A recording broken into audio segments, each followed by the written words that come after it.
भगवान आता है तो भगवान आकर के सबसे पहले कौन सा धर्म स्थापन करता है? आदि देवी देवता सनातन धर्म स्थापन करता है। उससे आदि कोई देवता होता ही नहीं। तो आदि देव कौन है? शिव शंकर भोलेनाथ को आदि देव कहा जाता है। जो आदि देव है उसकी जो सिखाई हुई धारणाएं हैं वही आदि सनातन देवी देवता धर्म है। उससे पहले कोई हुआ ही नहीं है।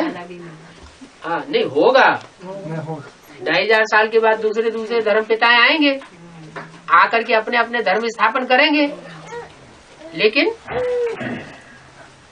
वो सब बाद वाले। सनातन धर्म वाले धर्म के लोग हैं, वो बोलते हैं ये सब मंत्र तंत्र जादू से हो रहा है। मंत्र तंत्र है विनाश। मंत्र तंत्र जादू से विनाश हो रहा है। हाँ, उनके किताब में लिखा है। हाँ, वो तो हो ही रहा है। जो तांत्रिक हैं, जो भूत प्रेतों की पूजा करने वाले हैं, वही तो ये सब उल्टे उल्टे काम कर रहे हैं। अब चौथे तीसरे चौथे पाताल के लोग हैं ऐसे बोलते हैं। हाँ, ठीक बात तो है। पाताल के माने नीची कैटेगरी के है। जो नीचे नीचे धर्म है उनकी जो धारणाएं हैं उन धारणाओं पे चलने वाले हैं। ये सब भूत प्रेत विद्या, ये कोई अच्छी विद्या थोड़ी है। अब बाप आकर जो धर्म स्थापन कर रहे हैं वो ऊंची चीज है। क्या है? मान लो हमको कोई दुख दे रहा है तो दुख देने वालों को भी हम कौन सी दृष्टि से देखें? अच्छी दृष्टि। ये भी हमारी दृष्टि में आ गया है, इसकी भी सृष्टि सुधर जाए है? कोई के प्रति हमारे अंदर बुखार न रहे। तो ये है श्रेष्ठ धर्म। बैठको का अर्थ क्या है? बैठको क्या? बैठको बैठना नहीं चाहिए कन्याओं ने। वो बैठको का अर्थ क्या? बैठक नाच गाना मुरलियों में बताया। बैठको में कन्याओं ने नहीं बैठना चाहिए। हाँ, अपनी अपनी मीटिंगें करते रहते हैं, अपनी अपनी कॉन्फ्रेंस करते रहते हैं। तो दूसरों की कॉन्फ्रेंस, दूसरों की मीटिंगों में क्यों बैठना चाहिए? हमारी तो मीटिंग किसके साथ है? एक बाबा के साथ हमारी मीटिंग है। हमें दूसरों की मीटिंग से हमें कुछ लेना देना नहीं है। अपनी अपनी मीटिंगें करते रहते हैं, अपनी अपनी कमेटियां बनाते रहते हैं। हमारा उन कमेटियों से कुछ सरोकार नहीं है। और कोई बोलते हैं कि संडे में संगठन करेंगे तो क्रिश्चियनों को पावर जाती है, या शनिचर जो संगठन करेंगे तो दूसरों को पावर कैसे? अलग अलग धर्मों को। ये सही बात है? ऐसी बात नहीं है। जो अपने घर में रोज क्लास कर लेते हैं, क्या वो तो रोज वाले ही हुए ना। उनको ये थोड़ा ही कहें कि उन्होंने क्लास जो है वो अटेंड नहीं किया। क्या क्लास तो अटेंड किया, लेकिन अपने घर में किया। अपने घर में जो क्लास अटेंड करते हैं उसमें उतनी पावर नहीं मिलती है संगठन की। और जो गीता पाठशाला में रोज क्लास होता है उसमें क्लास करेंगे तो संगठन की भी पावर मिलेगी, और साथ साथ बाप दादा का डिसरिगार्ड भी नहीं होगा। क्या? हाँ, बाप दादा का डिसरिगार्ड नहीं होगा तो हमारा भाग्य अच्छा बनेगा। बाप दादा भी खुश होंगे, क्योंकि बाप दादा भी तो टीचर है ना। तो टीचर का अगर कोई बच्चा डिसरिगार्ड करता है तो टीचर को बहुत खराब लगता है, तो उसका दंड तो मिलेगा ना। और कोई बच्चे होते हैं एक्यूरेट टाइम पर आते हैं, अच्छे से पढ़ाई पढ़ते हैं, तो टीचर उनके प्रति अच्छी नजर से देखता है कि ये स्टूडेंट बहुत अच्छा है। टीचर का भी उस बच्चे के प्रति लागत जाती है ना। तो यहाँ तो सुप्रीम टीचर है शिव बाबा, तो शिव बाबा की लागत जिस बच्चे की तरफ जाएगी वो बच्चा तो बहुत पावरफुल हो जाएगा। जैसे बाबा कहते हैं मैं सर्वसफल बच्चों को याद करता हूँ, तो जो सर्वसफल बच्चों को याद करते हैं तो जिनको दुनिया तो बाप को याद करती है, और बाप बच्चों, जिन बच्चों को बाप याद करते हैं उनके अंदर याद की कितनी पावर भर जाएगी? ज्यादा पावर भरेगी ना है। तो अपनी हम याद से हम अपने को ऊंचा उठाना चाहें तो उतना नहीं हो पाता है, क्योंकि पूर्व जन्म के जो पाप कर्म है वो आड़े आ जाते हैं।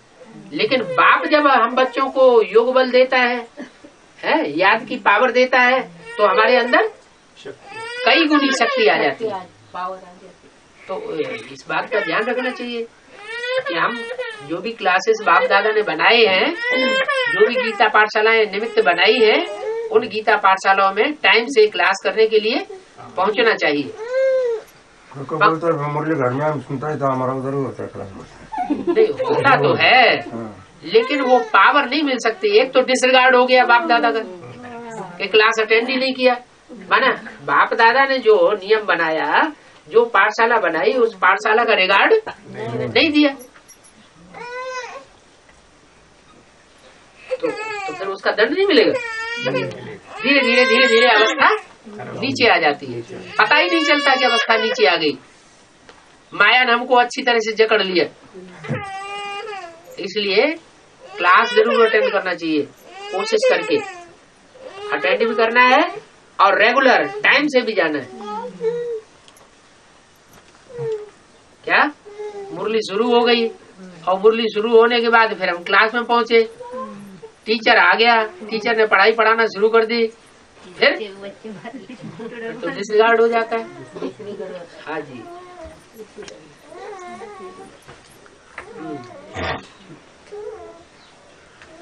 बाबा हफ्ते में 2 बार संगठन रखते हैं हम। सप्ताह में 2 बार संगठन रखते हैं और डेली का क्लास चलता है। डेली का क्लास 2 बार क्लास चलता है बस। सुबह शाम 3 बार होता है, हाँ? 3 बार दोपहर को भी क्लास चलता है माताओं का। भाई आता है, हाँ? एक भाई आता सुबह है। नहीं आते हैं ना, वो दोपहर को आते हैं ना, जिसको टाइम नहीं अच्छा। मिलता हो तो उनके लिए देना पड़ता है। ठीक है, 3 बार होता है। ठीक है।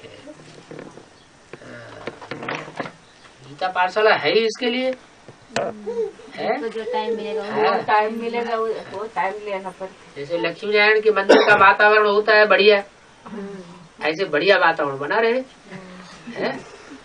क्लासेस रखेंगे उतना अच्छा है, फिर भी 3 क्लासेस रखना अच्छा है। 3 होता है, 3 बार मुरली होती है। और कोई आ गई तो 4 बार भी होती है। बाकी ये जो कहते हैं कि संडे को क्लास करेंगे तो क्रिश्चियन बनेंगे, ये संडे का क्लास या गुरुवार का क्लास उन लोगों के लिए रखा गया है जो बहुत दूर से आते हैं, दूर उनका गांव है और अकेले रहते हैं, अकेले रहते हैं, उनको गीता पाठशाला ही नहीं है। तो ऐसे के लिए फिर भगवान ने बताया हुआ है कि तुम संडे को आओ, गुरुवार को आओ और अपना आकर के उनका भी फायदा हो जाए। इसलिए सब लोगों को इकट्ठा करने के लिए ये संगठन बना दिए। उसका उल्टा अर्थ नहीं उठाना चाहिए क्या कि संडे को जाएंगे। हाँ, जो क्लास करते ही नहीं है, जानबूझ करके संडे को जा रहे हैं, तो उनकी तो क्रिश्चियन धर्म की शूटिंग हो रही है।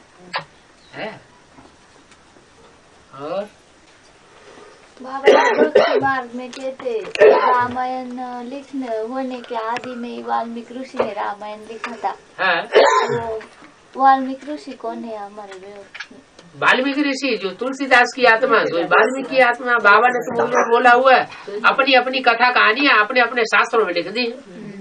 माने राम ने अपनी राम कथा रामायण में लिख दी, चाहे वो तुलसीकृत रामायण हो और चाहे वो वाल्मीकि की रामायण हो।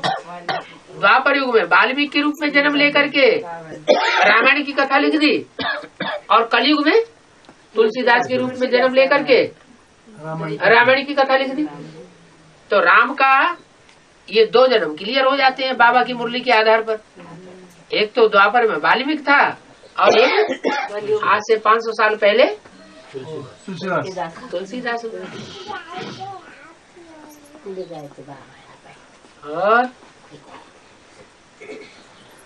और ज्ञान में आने के बाद हम बच्चों से जो डिसर्विस होती है, हाँ, उसके बाद कोई ज्ञान सुनना नहीं चाहता है, तो उसके लिए क्या उपाय है? सर्विस होती है तब ज्ञान नहीं सुनना चाहता है, दूर भागते हैं और हैं? बोलते हैं आप सुधरो पहले। हाँ, ये तो बात है। तो सारा बोझा हमारे ऊपर आ जाता है। इसके लिए उपाय क्या है बाबा? हैं? उपाय क्या है? डिसर्विस अलर्ट रहे, डिसर्विस न होने दे, और जो डिसर्विस हो गई है वो लिख करके बाप दादा को दे। नहीं तो अच्छा भी है, पोता मिल तुरंत दें। पोता मिल तुरंत न देने से फिर वो मल्टीप्लाई होता रहता है, बढ़ता रहता है, उसका वजन बढ़ जाएगा। एक तो पोता बिल तुरंत का तुरंत दे दें और दूसरी तरफ अलर्ट रहे कि ऐसी गलती फिर हमसे दोबारा ना हो, क्योंकि एक बार माफ होगा, 2 बार माफ होगा, तीसरी बार माफ भी नहीं होगा। और बड़ा पूरा ट्रायंगल का क्या अर्थ है? बड़ा मूला ट्रायंगल, मूला माना जड़, बड़ा माना बड़ी जड़। झाड़ के चित्र में बड़ी जड़ कौन सी है? बड़ी से बड़ी आधारभूत आत्मा कौन है? सनातन धर्म। नहीं, सनातन धर्म तो है, उसमें आधार मूर्ति भी है, बीज रूप भी है। तो बड़ी से बड़ी आधारभूत आत्मा कौन सी? आधार माने जड़, ब्रह्मा बाबा। तो ब्रह्मा बाबा से बड़ा कोई भूत प्रेत होगा? है? जड़ में बैठे हैं। हाँ, तो वो जड़ दिखाई नहीं पड़ती है, गुप्त जड़ है, तो उसमें ताकत ज्यादा है।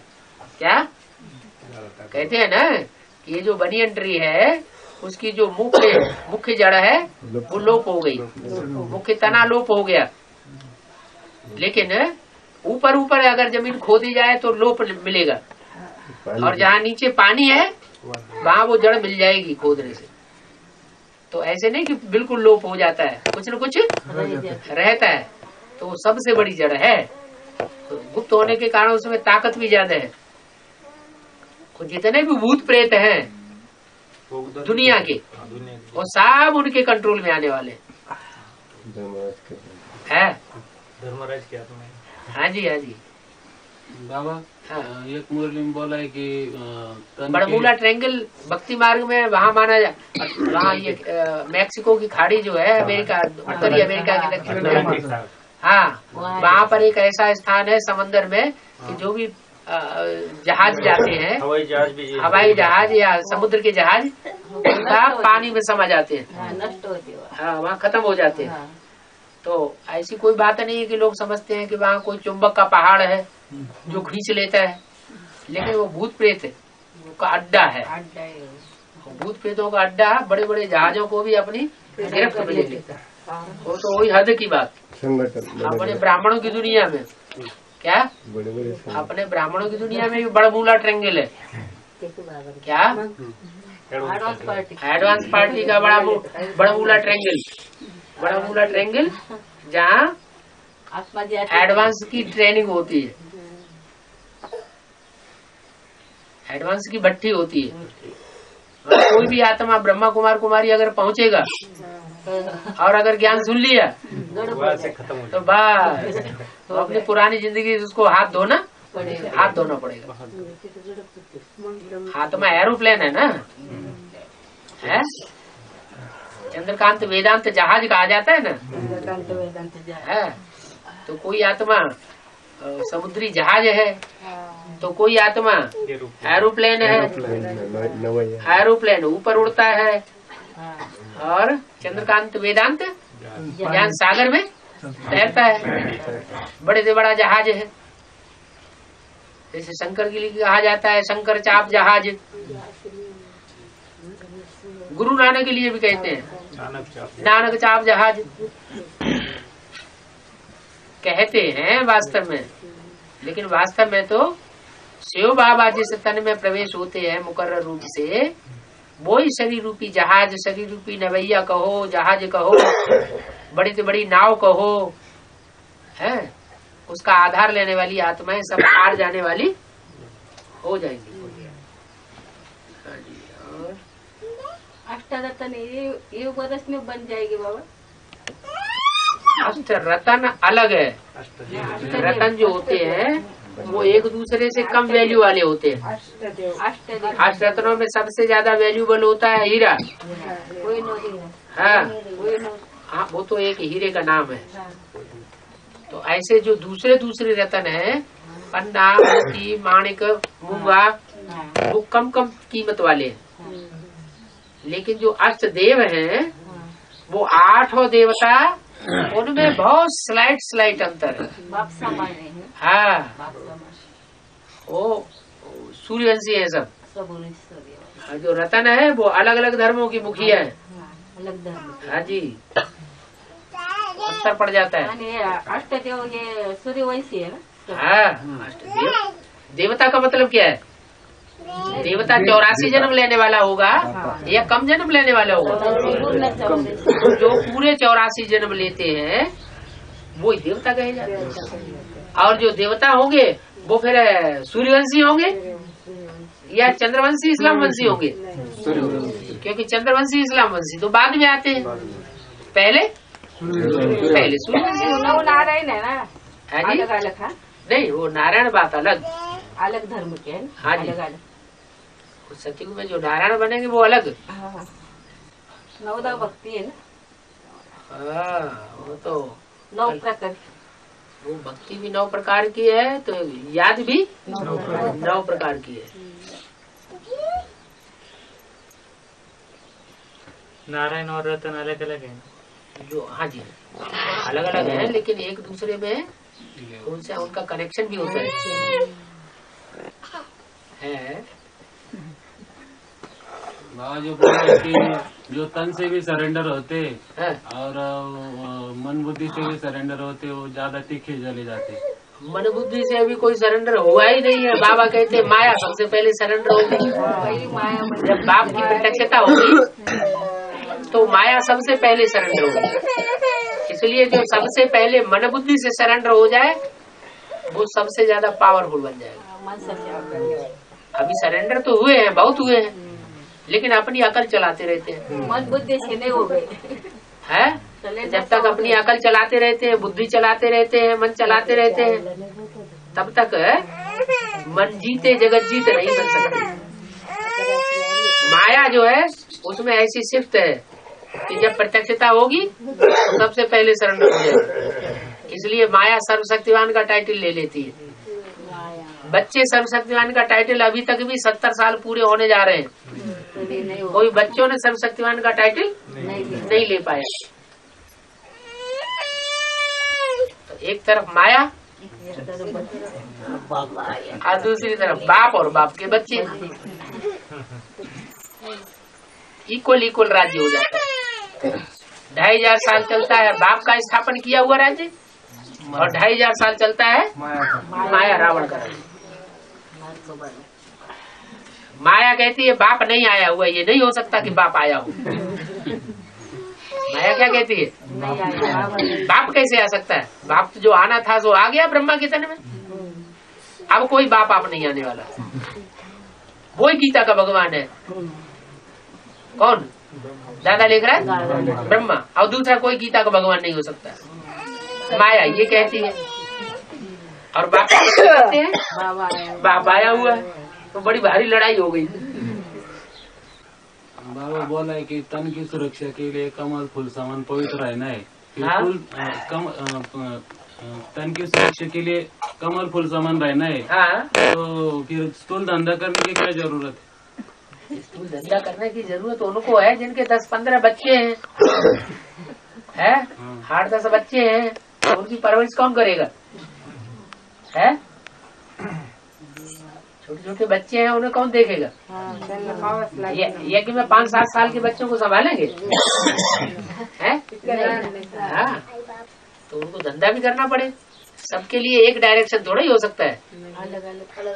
जिनके पास इतना पैसा है, स्वतंत्र है, कोई प्रकार का बंधन नहीं है, तो यज्ञ में अपने को अर्पण समझ करके चले। वो है भाइयों के लिए और कन्या माताओं के लिए। उनको तो कोई न कोई दुनिया में शेल्टर चाहिए। कन्या तो कहीं न कहीं उसको चाहिए ना ठिकाना, तो दुनिया भी ठिकाना नहीं तो यज्ञ में ठिकाना मिल जाता है। कन्या स्वतंत्र होकर के आज की दुनिया में रह नहीं सकती है। स्वतंत्र होकर रहेगी तो ठोकर खा जाएगी। बाबा परम धाम की स्टेज क्या होती है? निसंकल्पी स्टेज माने स्टेज, कोई संकल्प नहीं। मैं आत्मा ज्योति बिंदु और मेरा बाप ज्योति बिंदु रूप, निराकारी स्टेज वाला, और कुछ नहीं। जो बच्चे होंगे, बच्चे होंगे। बच्चे होंगे। जो अपनी अकल चलाने वाले चच्चे होंगे, वो कर्मातीत कैसे बन जाएंगे? मन मना भव का मतलब ये है, मन मेरे में अर्पण कर दे। तो जो अपने मन को मार देंगे, क्या इच्छा मात्रम अविद्या, मन का काम तो इच्छा करना होता है। तो जो अपने मन को मार देंगे, वो मन जीते जगत जीत बन जाएंगे, बाप सवन बन जाएंगे। सरेंडर होना है, लेकिन उसका पति साथ नहीं है ना, हाँ, तो छोड़ चिट्ठी दे नहीं दे रहे हैं उनको। अब वो तो जो एक एग्रीमेंट किया हुआ है वो एग्रीमेंट नहीं निभाएंगे, तो इसकी क्या गारंटी है कि दूसरा जो एग्रीमेंट करेंगे उसे निभाएंगे ही निभाएंगे। शूटिंग हो रही है ना, इसलिए जब तक वो परमिशन न दे तब तक 20 साल हो गए छोड़े हुए। इसलिए हाँ, तो आप चाहे जब आकर के सरेंडर हो सकते हैं। और डाइवोर्स तलाक तो दो साल 3 साल के अंदर मान लिया जाता है। 2-3 साल में कोई संबंध नहीं है, कोई कनेक्शन नहीं है, आना जाना नहीं है, बातचीत नहीं है, खतो किताबत नहीं है, तो ये माना जाता है कि वो दोनों का संबंध विच्छेद हो गया।